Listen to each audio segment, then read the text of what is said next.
Nous allons voir ensemble quelles sont les habitudes qui vous conduisent inévitablement à la pauvreté à long terme si vous ne mettez pas fin. Les abonnements à Netflix, les abonnements que vous avez pour voir des vidéos sur Internet, sur votre télévision. Alors, ces abonnements que vous prenez vous coûtent pas mal d'argent chaque mois. Chaque mois, c'est comme si vous preniez une partie de la somme qui devrait servir à votre avancement pour en fait détourner cette somme dans le but de vous distraire. Ce sont des sommes qui vont plus conduire à votre perte financière qu'à autre chose. Alors je vous conseille de mettre fin à tous ces abonnements que vous avez dans un but de distraction. Ces abonnements qui ont pour but de vous distraire. Ces abonnements qui n'ont pas un objectif intellectuel ou sportif. Est-ce qu'il est réellement nécessaire pour vous d'être abonné, donc de dépenser une certaine somme chaque mois afin de prendre du temps de repos pour regarder des films qui finalement sont très très bien faits, qui sont très esthétiques, feutrés et qui ont pour finalité de vous détendre, mais pas d'une manière productive. C'est une détente qui est superficielle. Là, ce qu'il faut, c'est vraiment vous poser la question. Je ne sais pas, je n'ai pas Netflix, donc je ne sais pas Netflix ou autre abonnement dans un but de distraction non intellectuelle et non sportif.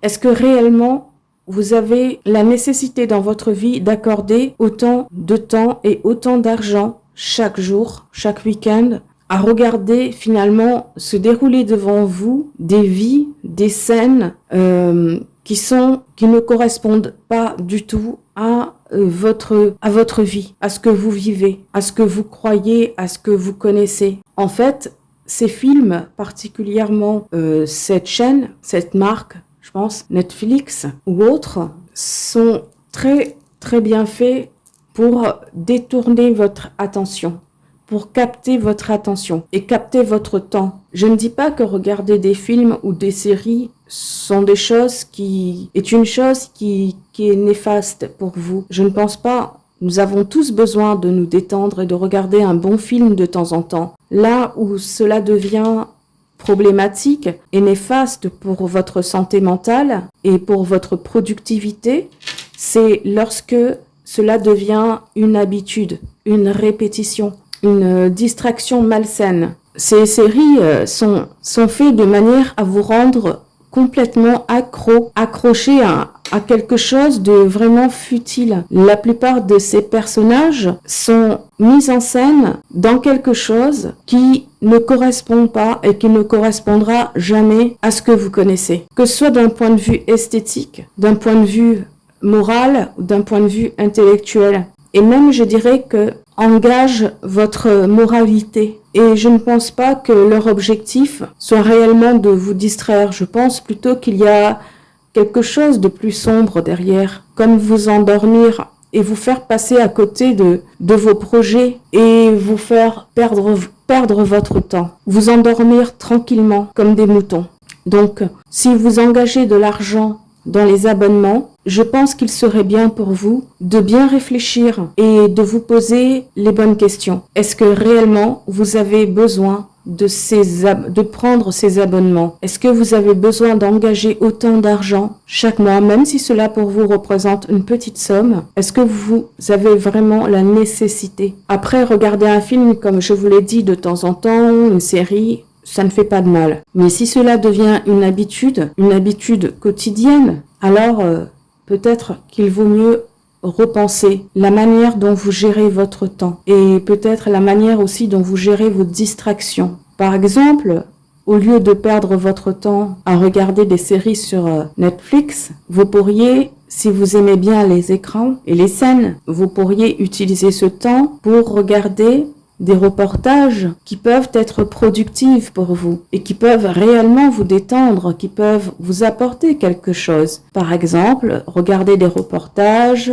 sur des villes ou des pays que vous aimeriez visiter. Je pense que cela est plus productif pour vous. Parce que vous allez voir la réalité de la vie, vous allez entendre des témoignages de personnes qui sont vraies et vous allez voir aussi des paysages exotiques, des paysages que vous ne connaissez pas, et aussi vous apporter une certaine ouverture d'esprit.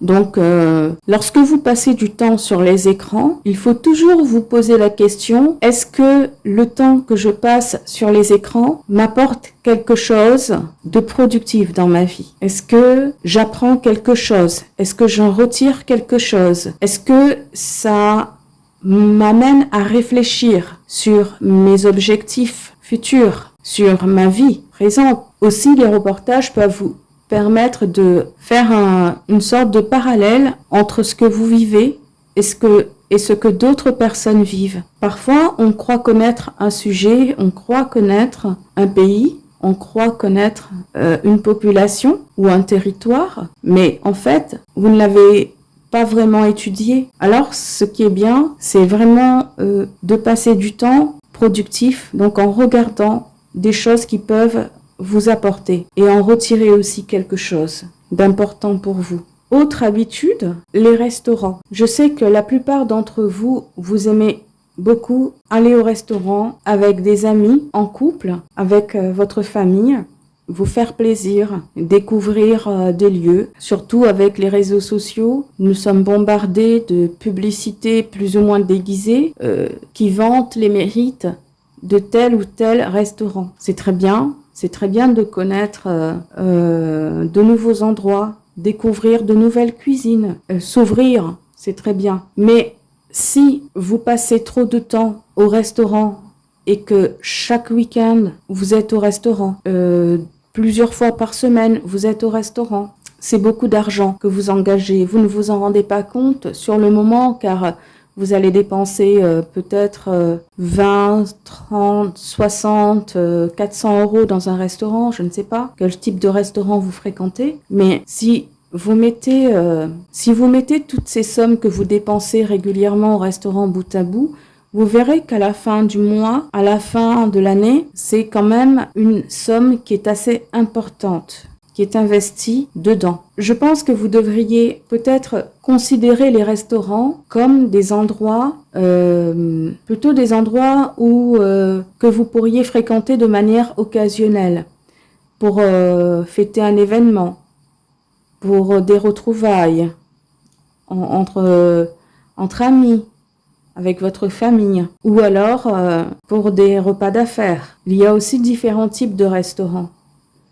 Il y a des restaurants qui sont assez onéreux, il y a des restaurants qui sont très abordables, mais ce n'est pas parce qu'un restaurant est abordable qu'il faut vous y rendre quotidiennement ou plusieurs fois par semaine. Vous devez également faire attention à la qualité des produits que vous consommez dans ces restaurants, à la qualité de nourriture, plutôt au type de nourriture que vous consommez dans ces restaurants. La plupart de ces restaurants servent des cuisines qui sont quand même assez riches en graisse. Il y a aussi des restaurants qui servent de la nourriture de mauvaise qualité ou des restaurants qui sont surcotés. Il y a aussi des restaurants que vous pourriez fréquenter parce que ces restaurants sont à la mode. Donc, est-ce que vous avez vraiment besoin d'être toujours dans des restaurants pour être vu?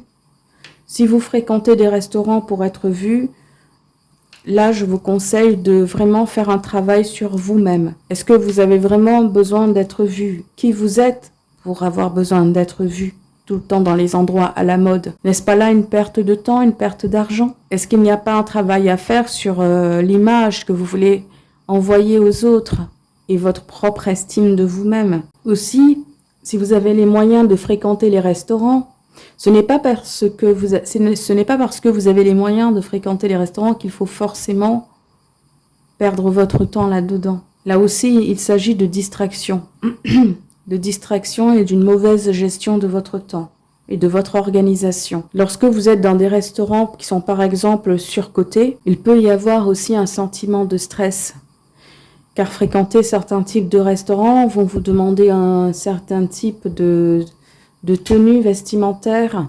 Donc, vous engagez non seulement de l'argent pour payer l'addition, vous engagez également de l'argent pour être au niveau de l'image que vous voulez envoyer aux autres. Donc, est-ce que cela en vaut vraiment la peine? En parlant de restaurants, je vais mettre là-dedans aussi les restaurants rapides. Est-ce qu'il est vraiment nécessaire pour vous d'aller régulièrement dans les fast-foods avec Drive? Vous savez, les fast-foods qui sont très connus, qui sont d'origine américaine. Est-ce que cela est vraiment nécessaire pour vous chaque week-end? Je parle en connaissance de cause, car même à la campagne, je vois chaque week-end des files d'attente qui sont interminables au niveau des drives. Et je me dis, mais est-ce que c'est réellement nécessaire, sachant que l'addition est quand même assez salée à la fin. Donc, est-ce que chaque week-end, vous avez besoin de mettre 50, 70 euros, 80 euros parfois dans les fast-foods? Est-ce que cet argent ne peut pas être investi autrement? Donc là, posez-vous des questions et remettez-vous en question. Et c'est quand même assez malsain de régulièrement, chaque week-end, 2 fois par semaine, vous rendre dans ces fast-foods. Je ne sais pas si c'est vraiment sain pour vous. Autre habitude, l'alcool, les amis, les bars. Alors, si vous aimez consommer de l'alcool chez vous, tranquillement, il n'y a aucun problème. Chacun a le droit de se détendre. Nous sommes dans un pays où nous avons énormément de vignobles. Nous avons des viticulteurs qui font un travail exceptionnel et qui nous offrent des vins de qualité, de grande qualité, olfactive et gustative. Et là, je parle en connaissance de cause, car ayant pas mal voyagé à l'étranger et aimant le bon vin, lorsque vous êtes à l'étranger et que vous avez l'habitude d'une certaine qualité en France et que vous vous retrouvez en Asie à consommer du vin soit français qui a un certain prix, mais bon, même là, si vous aimez le vin français, donc il n'y a pas de souci, mais vous verrez que même là, la qualité, elle n'est pas exceptionnelle. Pourquoi? À cause du prix. Donc vous ne trouverez pas le meilleur. Donc ici, c'est vrai que nous avons cette chance d'avoir du vin de qualité, nous avons de la bière de qualité, nous avons divers alcools de qualité, des liqueurs et autres, spiritueux, enfin tout ça, quoi. Nous avons vraiment un choix qui est quand même assez exceptionnel. Donc ici, c'est bien d'aimer le travail des personnes, des producteurs, mais ce qu'il faut aussi, c'est savoir consommer de l'alcool. C'est pas une consommation à outrance, une consommation qui devient une mauvaise habitude, une consommation qui risque d'avoir un impact sur votre santé. Donc là, alors, ici, 4e dépense. Voilà. Alors, Shine. Alors, les dépenses intempestives. Alors, les dépenses intempestives sur Internet pour l'achat compulsif de vêtements et d'accessoires par Internet sur un site chinois que vous connaissez très bien. Là, c'est vraiment pour la plupart des femmes, c'est un poste de dépense qui est assez important. Et là, je vais faire appel à votre intelligence pour essayer de comprendre ce que je vais essayer de vous dire. Déjà, est-ce que réellement vous avez besoin, vous, de vous asseoir devant votre écran chaque semaine ou chaque mois et d'investir autant d'argent dans des accessoires, des chaussures, des vêtements? Et ça, j'ai vu à plusieurs reprises, sur Internet ou même dans ma famille, j'ai vu la quantité de choses, de perruques, de chaussures, de vêtements ou autres décorations que mes amis ou même des membres de ma famille peuvent acheter. Et là, je me dis, mais est-ce réellement nécessaire? Je ne dis pas que je ne suis pas moi-même tombée dans le piège, mais j'ai très vite compris que ce n'est pas réellement vous qui avez besoin de consommer autant. C'est plutôt ces entités, ces entreprises chinoises qui ont besoin de votre argent, et leur stratégie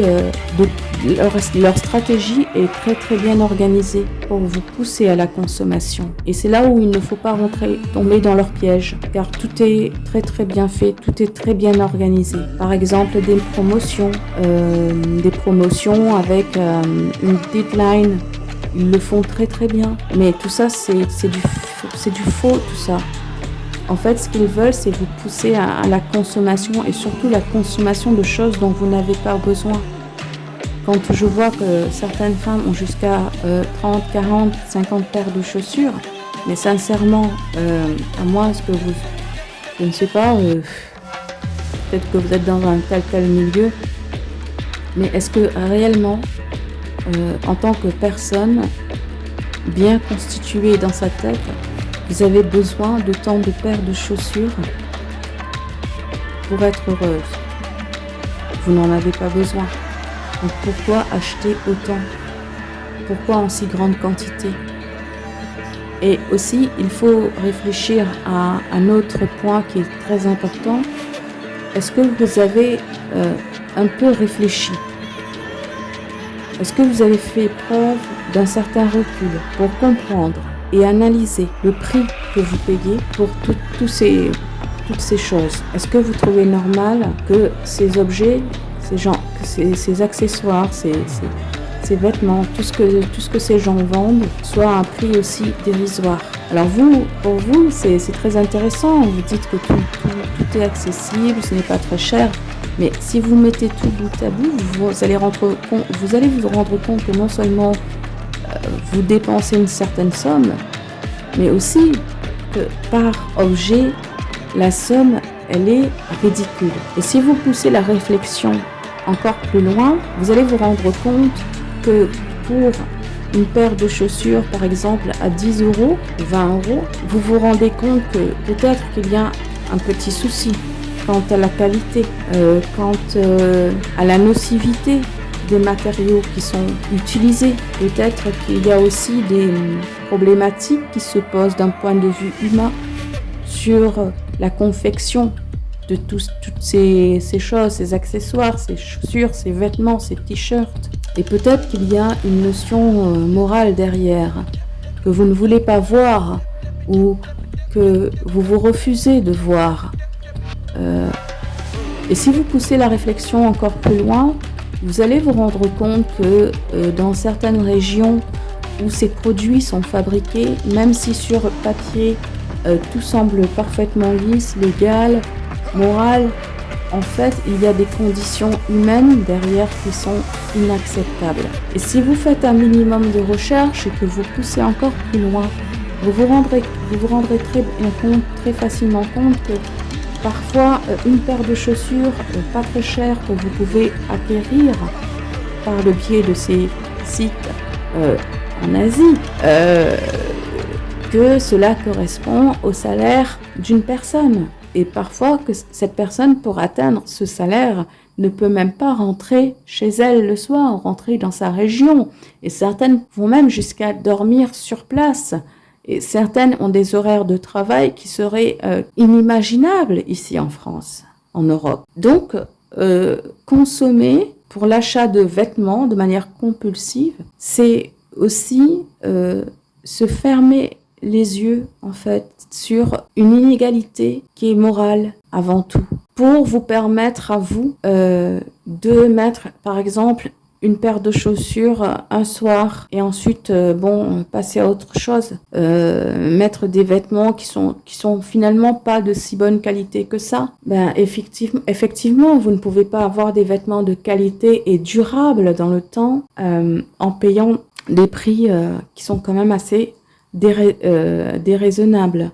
Souvent, j'entends des arguments ci et là de personnes qui se disent bien françaises et très engagées dans leur patrie et qui aimeraient voir redorer l'image de la France d'un point de vue commerce. Mais est-ce que ces personnes ont déjà fait l'effort au moins une fois dans leur vie de consommer au moins un produit français? Et l'argument que cela serait trop cher, ça ne fonctionne pas. Vous le savez très bien que ça ne fonctionne pas. Parce que si vous faites l'effort d'acheter, si ce n'est qu'un jean fabriqué en France, bon certes, je ne vais pas vous dire que les matériaux qui sont engagés, les matériaux utilisés pour confectionner le jean qui serait fabriqué en France vient à 100% de France.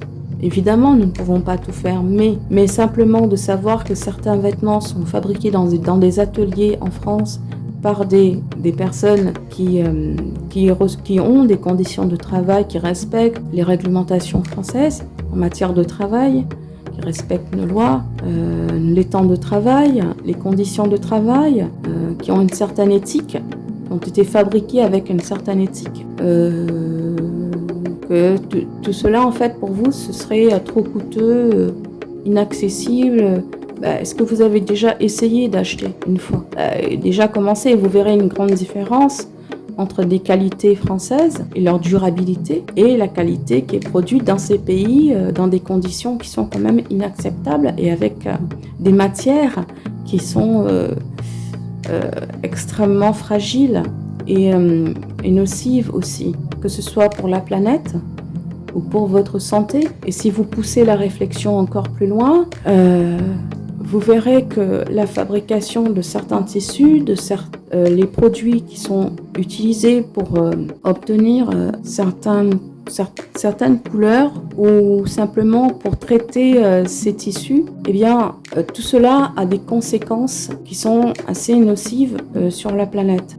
Par exemple, les rejets d'eau, par exemple les rejets qui sont directement envoyés dans les rivières et qui vont aussi dans les nappes phréatiques, des rejets de ces usines de fabrication qui ont un impact sur la santé des habitants, des ruraux. Mais bon, ça, on vous le cache bien. Il faut vraiment aller sur le terrain et vous rendre compte de l'impact que cette consommation excessive que vous faites a sur les populations. C'est pourquoi je ne vais pas vous dire d'arrêter d'acheter les produits de ces sites, ces différents sites qui se trouvent en Asie. Je vous dis simplement que si vous avez l'habitude de commander une centaine de produits chaque mois, et je sais que ça existe, peut-être même je suis loin du compte en fait, peut-être que vous devriez envisager votre consommation différemment, diminuer et plutôt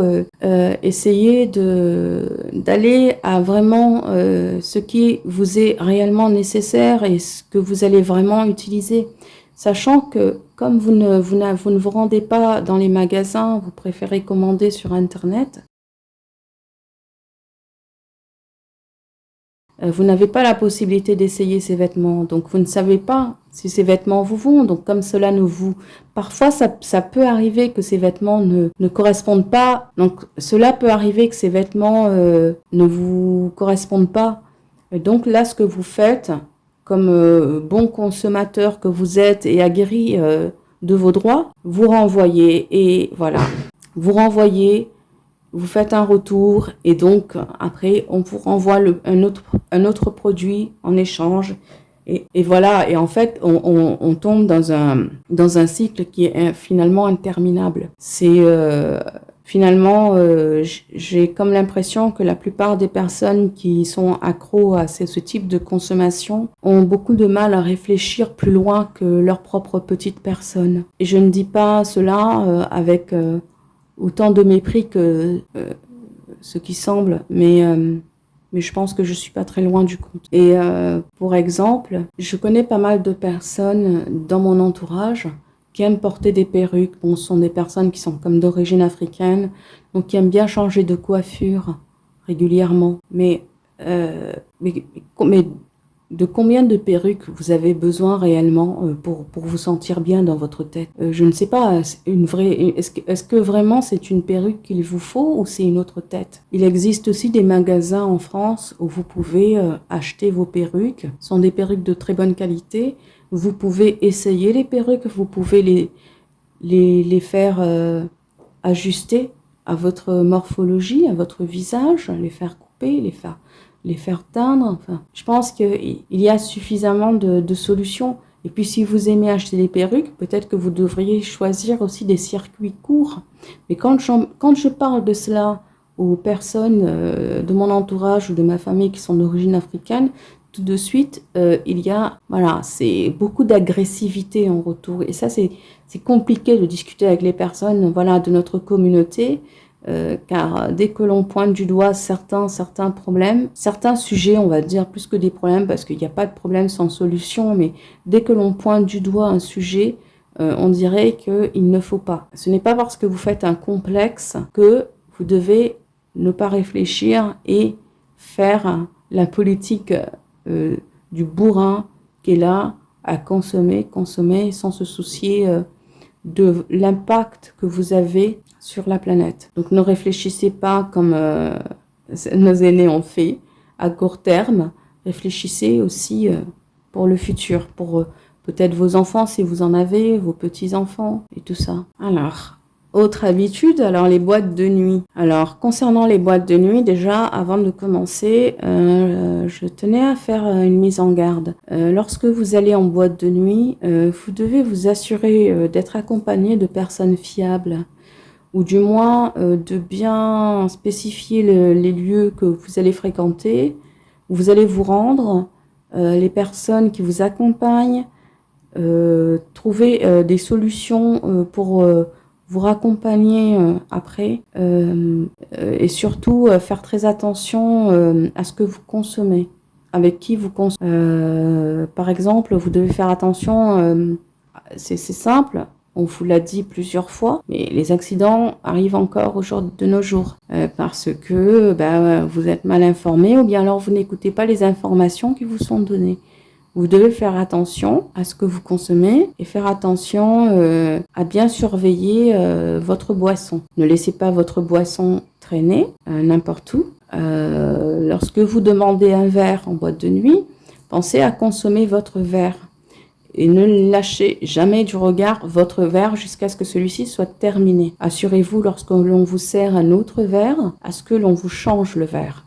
Ou si, au moins ne lâchez pas le verre du regard. Faites attention. Lorsque vous ne vous sentez pas bien, si jamais vous ne vous sentez pas bien dans une boîte de nuit, restez sur place. Ne vous laissez pas embarquer par je ne sais qui, par des personnes que vous ne connaissez pas et qui vont vous dire mais tu te sens pas bien, je vais te raccompagner, les choses. Ne le faites pas, restez sur place. Vous sentez pas bien, vous restez sur place. Tant que vous êtes sur place, c'est la boîte de nuit qui est responsable de vous. Une fois que vous êtes parti, là, les choses sont plus compliquées. Donc pensez à faire très attention à ce que vous consommez. Bon, déjà, ça c'est pour la consommation. Faites attention à ce qu'on vous donne aussi à manger. Même des petits biscuits, des petits gâteaux, même un petit bout de chips, faites très attention. Vous savez, certaines substances ne font pas tous la taille d'un gros médicament. Certains font la taille de quelque chose pour vous qui serait impensable.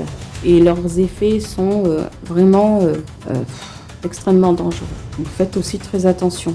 Mais surtout, si vous devez vous rendre en boîte de nuit, évitez d'y aller seul. Évitez de vous rendre seul dans ce genre d'endroit. Soyez toujours accompagné de personnes, de bonnes intentions, des personnes que vous connaissez. Si vous buvez, évitez de prendre la voiture aussi. Ça part du bon sens, mais ce sont des choses qui sont vite oubliées lorsque l'on est sous les feux des projecteurs, la musique, l'ambiance. On oublie, on se croit très vite surhumain dans ce genre d'ambiance. Alors, maintenant, rentrons dans le vif du sujet. Est-ce que réellement vous avez besoin, après un certain âge, passé un certain âge, est-ce que vous avez réellement besoin d'aller en boîte de nuit? Si oui, pourquoi? Posez-vous des questions. Pourquoi avez-vous besoin de vous rendre en boîte de nuit pour vous éclater tout le temps? Si vous êtes au lycée, à la fin du lycée, et que vous aimez vous amuser avec vos copains et tout, c'est très bien si c'est dans ce cadre-là. En revanche, si, passé un certain âge, vous êtes toujours en train de perdre votre temps dans ce genre d'établissement, Peut-être que vous devriez faire un travail sur vous-même, à savoir qu'est-ce que vous essayez de fuir dans ces distractions. Surtout que ce sont des endroits qui sont assez onéreux, donc est-ce que vous avez vraiment la possibilité, est-ce que c'est vraiment nécessaire pour vous d'investir autant d'argent dans ce type d'endroit? Personnellement, je ne pense pas. Si vous avez vraiment envie d'avancer, de créer quelque chose dans votre vie, je pense que ce type d'endroit, c'est inutile. Voilà, vous mettez ça vraiment de côté, réservez ça vraiment pour des occasions exceptionnelles, en prenant toutes les précautions nécessaires. Voilà. Et je dirais que vous devriez faire encore plus attention lorsque vous êtes invité ou lorsque ces établissements vous disent que tout est gratuit pour vous. Alors, faites très attention. Il n'y a rien qui est gratuit.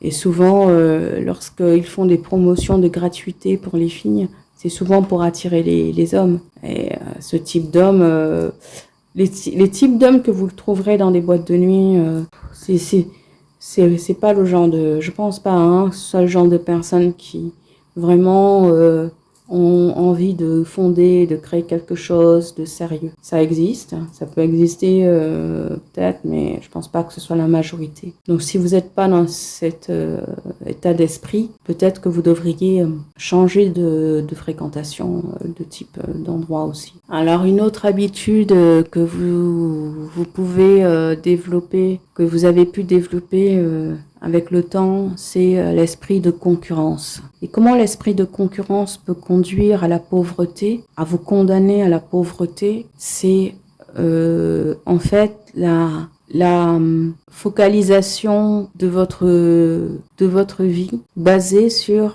ce que les autres représentent en personnage, en image, ce que les autres montrent. Et c'est là où l'esprit de concurrence devient extrêmement dangereux pour vous. L'esprit de concurrence va vous pousser à l'imitation, c'est-à-dire que vous aurez toujours le besoin de faire comme les autres, dans le paraître, dans le style vestimentaire, ou dans le fait de toujours surenchérir, toujours vouloir en faire plus, toujours vouloir montrer plus. Et qui dit en faire plus, dit aussi dépenser beaucoup plus d'argent que les autres. Parce que ce que les autres vous montrent, ce n'est pas forcément toujours la réalité, même si les autres vous présentent la situation comme étant leur vie, leur habitude, leur façon de vivre, que pour eux tout ça c'est naturel. Voilà, par exemple, quelqu'un qui a l'habitude de toujours être habillé à la dernière mode,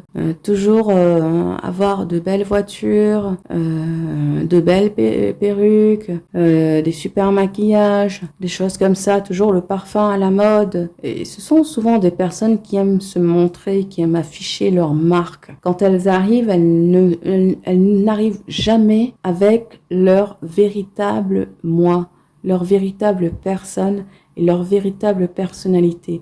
Ce n'est jamais cela qu'elles mettent en avant, c'est toujours le personnage qu'elles ont créé. Et c'est ce personnage qu'elles créent, qu'elles viennent mettre en avant. Et si vous ne faites pas attention, vous risquez de tomber dans le piège de l'esprit de concurrence. Et vouloir concurrencer avec une image, ce n'est jamais bon. Car vous allez perdre vraiment beaucoup trop d'argent là-dedans. Et vous allez perdre votre âme, vous allez perdre votre esprit là-dedans. Cela peut conduire également à la jalousie. Lorsque vous n'arrivez pas à concurrencer une personne que vous pouvez envier, eh bien, inévitablement, vous allez ressentir de la jalousie, de l'envie. Donc l'esprit de concurrence, c'est vraiment quelque chose à chasser de votre vie. C'est un travail qui est très difficile, je sais, mais c'est un travail qui est nécessaire et c'est peut-être même la première chose à faire avant tout le reste. Car l'esprit de concurrence, elle est dépendante de tout le reste de ce que je viens d'énumérer. Et l'esprit de concurrence s'articule avec tous les autres problèmes que j'ai cités. L'esprit de concurrence va vous amener à dépenser beaucoup trop d'argent dans les vêtements, dans les chaussures, à vouloir vous rendre toujours dans les endroits les plus à la mode, à vouloir toujours être dans les restaurants les plus chics, à vouloir montrer un style de vie que qui vous dépasse et qui risque de vous entraîner dans un gouffre financier et des pièges qui sont assez, qui risquent d'être assez problématiques pour vous, pour votre futur. Donc cela risque de vous entraîner dans des dépenses excessives et des pertes de temps. Et l'esprit de concurrence a quelque chose d'encore plus vicieux. C'est-à-dire que cet esprit risque de vous entraîner à finalement vous détourner de votre véritable objectif de vie, de rater votre destin, de rater le coche, de ne pas être là au bon moment où les opportunités se présentent devant vous. Parce que vous serez focalisé sur des personnages qui sont là pour justement détourner votre attention. Et c'est là où l'esprit de concurrence fait un travail vraiment de destruction qui est quand même assez extraordinaire sur les femmes, sur l'humanité, mais particulièrement. Donc, comme je disais, il faudrait chasser l'esprit de concurrence de votre vie afin de ne pas rater votre destinée, car c'est quelque chose qui est vraiment assez puissant, assez présent, notamment chez les femmes. Donc faites très attention à cela, et si vous vous reconnaissez là-dedans, dans ce problème, prenez un temps de réflexion. N'hésitez pas à trouver une solution, par exemple pour partir quelques jours, vous isoler dans un lieu paisible, assez loin de votre environnement. Ça ne veut pas dire forcément prendre l'avion et aller à l'autre bout du monde, quoique pour certaines personnes cela peut être une solution envisageable. Mais il faut vraiment prendre un temps de réflexion afin de vraiment essayer de vous recentrer sur vous-même et vous ancrer dans votre destinée et votre parcours de vie sur la Terre et sur ce que vous comptez accomplir durant le temps qu'il vous reste. Ensuite, 7e habitude. Alors, la paresse. L'esprit de la paresse est un esprit qui est démoniaque. La paresse, qui fait partie des 7 péchés capitaux, n'est pas listée par hasard dans les Écritures. C'est un esprit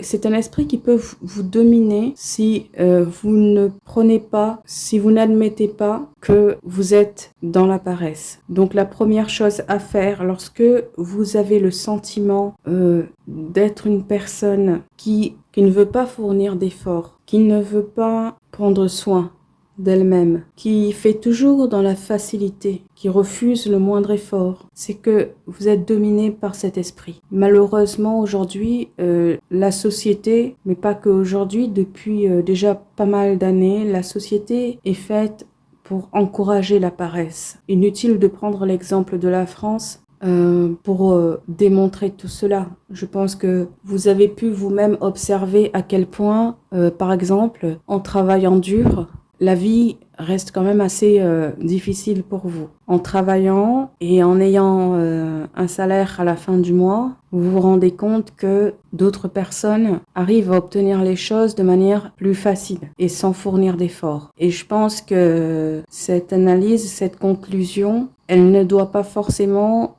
aboutir à de la haine envers les autres ou à rentrer dans des idéologies qui seraient improductives pour vous. Je pense qu'il vaut mieux laisser cela aux esprits faibles et à la politique. Je pense que là-dessus, ils font très bien leur travail de division. Si vous avez, alors, l'esprit de la paresse, c'est quelque chose qui va, dans un premier temps, mettre un voile sur tout ce qu'il y a autour de vous. C'est-à-dire qu'au lieu de vous rendre compte de la situation et de votre vie telle qu'elle est, c'est comme un filtre qui se met autour de vous. Et cela, ce filtre que l'esprit de la paresse met dans votre vie, c'est pour vous encourager systématiquement à toujours repousser au lendemain. Par exemple, si votre cuisine est mal rangée, vos placards sont mal rangés, cet esprit va vous encourager à remettre cela plus tard. Donc, quelles que soient les tâches que vous ayez à faire au quotidien, cet esprit va toujours vous encourager à repousser au lendemain, à plus tard, au mois prochain. Et en fait, l'esprit de la paresse s'articule avec l'esprit d'échec. C'est comme pour vous faire perdre votre temps et vous faire rater le coche de votre vie. C'est quelque chose qui est assez pernicieux dans le sens où, prenons l'exemple où vous avez des projets. Par exemple, vous avez des projets pour vous mettre en couple avec une personne et vous vivez seul pour le moment, vous vivez seul, mais vous fréquentez une personne, une nouvelle personne qui est bien, mais vous n'arrangez pas votre intérieur. Vous vous dites plus tard, plus tard, plus tard. Et finalement, cette personne que vous fréquentez se rend compte que vous remettez toujours à plus tard, que lorsque cette personne vient chez vous, ce n'est pas toujours bien agencé, pas bien arrangé. Tout est toujours désordonné, tout est mal rangé, tout est mal nettoyé. Votre maison n'est pas aérée et vous trouvez toujours un bon prétexte jusqu'à ce que cette personne finisse par partir. La personne, elle part. Bon, elle part. Tant mieux, car cette personne, elle ne vous est peut-être pas destinée. Et elle ne l'est sans doute pas puisqu'elle s'en va. Finalement, elle abandonne. Mais vous, personne ne vous abandonne sur Terre puisque vous êtes là déjà. Donc c'est que vous avez votre chance. Mais l'esprit de la paresse, c'est que quelqu'un d'autre qui va vous permettre de vous épanouir et d'accéder à quelque chose d'encore plus grand dans votre vie. Fonder une famille, voyager, avoir un travail qui vous plaît, vous accompagner dans vos études, par exemple. Et cette personne, en fait, elle doit arriver à un jour T chez vous, dans votre vie. Et là, vous vous rendez compte que là, vous avez vraiment envie que cette personne vienne chez vous et passer un bon moment ensemble. Et vous savez comment la vie, elle est faite. Ce sont des choses qui peuvent arriver à l'improviste. Et donc, le jour où vous avez l'occasion de vous retrouver seul à seul avec cette personne, ce sera un jour assez délicat pour vous, car vous ne pourrez pas recevoir cette personne. Vous me direz que oui, il est possible de la revoir plus tard, de remettre au lendemain, je ne sais quoi. Mais certaines relations sont là justement pour vous permettre d'avancer. Certaines relations, elles sont faites pour être consommées là sur le moment, à un instant. Et là, vous risquez de vous retrouver dans une situation assez délicate puisque finalement, vous n'allez pas montrer ce que vous avez à l'intérieur de vous. Ce n'est pas parce que l'esprit de la paresse domine dans votre vie un instant T que c'est forcément ce que vous êtes. Je dis simplement que vous êtes dominé par un esprit qui est là pour vous ralentir et vous bloquer et vous empêcher d'accéder à quelque chose. Donc si vous avez l'habitude de ne pas fournir suffisamment d'efforts, par exemple pour reprendre vos études, vous risquez de le regretter plus tard. Voilà. Par exemple, vous avez 25 ans, vous avez arrêté vos études, puis vous avez l'occasion, on vous présente plusieurs occasions pour pouvoir reprendre vos études, pour accéder à un meilleur poste, ou pour acquérir des connaissances qui vont vous permettre peut-être d'aller vers l'entrepreneuriat,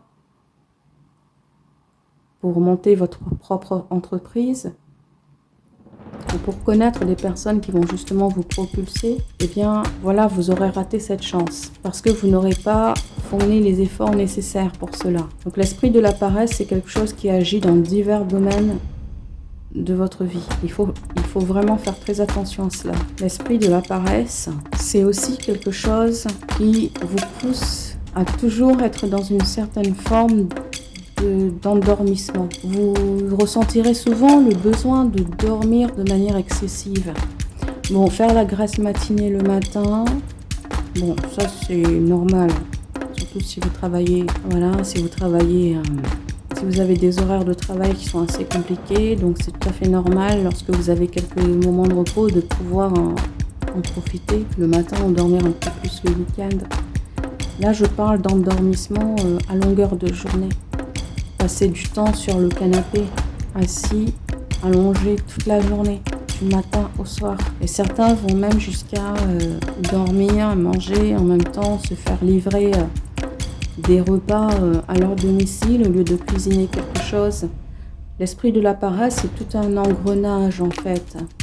Et certaines entités de ce monde, et je parle d'entités physiques, de sociétés qui sont fortement reconnus, ont vraiment misé sur cet esprit, dans le sens où ils ont compris qu'il y avait là la possibilité de se faire beaucoup d'argent sur votre paresse. Lorsque vous prenez votre carte bancaire pour vous faire livrer des repas chez vous, régulièrement, au lieu d'aller acheter quelques légumes, du poisson, de la viande, ce que vous aimez, et de passer 5-10 minutes à cuisiner, ou apprendre à cuisiner de bons petits plats pour vous. C'est quelque chose que vous devriez normalement mettre en action chaque jour. Cela devrait être une habitude.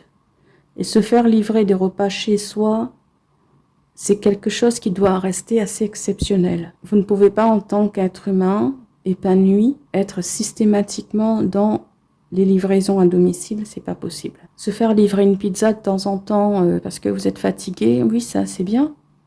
Mais c'est pas quelque chose qui doit être régulier. Il y a des personnes qui se font livrer quotidiennement des repas chez eux.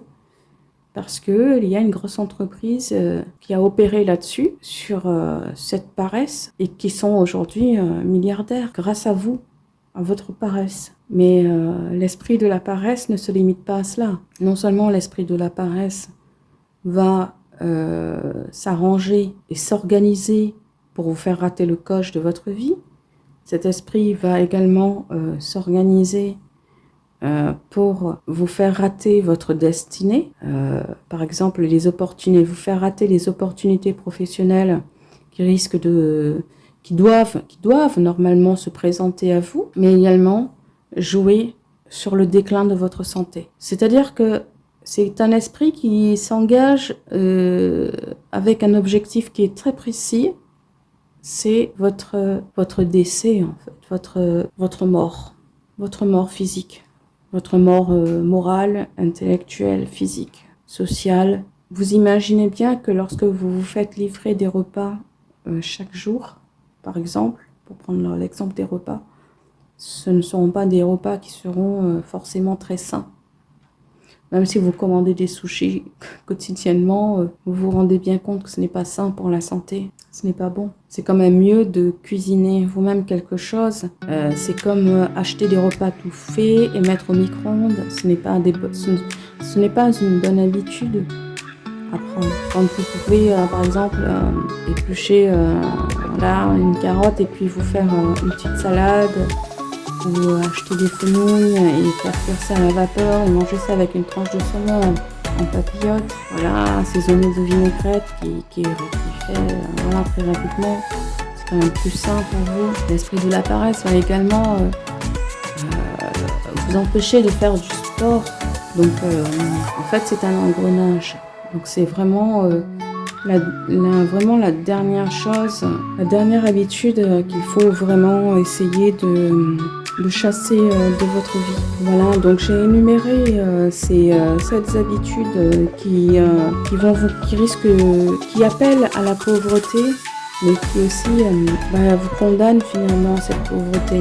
Donc moi je les ai énumérées dans un certain ordre, mais si vous reconnaissez si vous vous rendez compte qu'il y a une habitude que vous devez supprimer en priorité, surtout n'hésitez pas à reprendre et à prioriser les habitudes que vous devez supprimer de votre vie ou contrôler. Si vous ne pouvez pas supprimer, vous pouvez contrôler. Et ça, ne l'oubliez pas.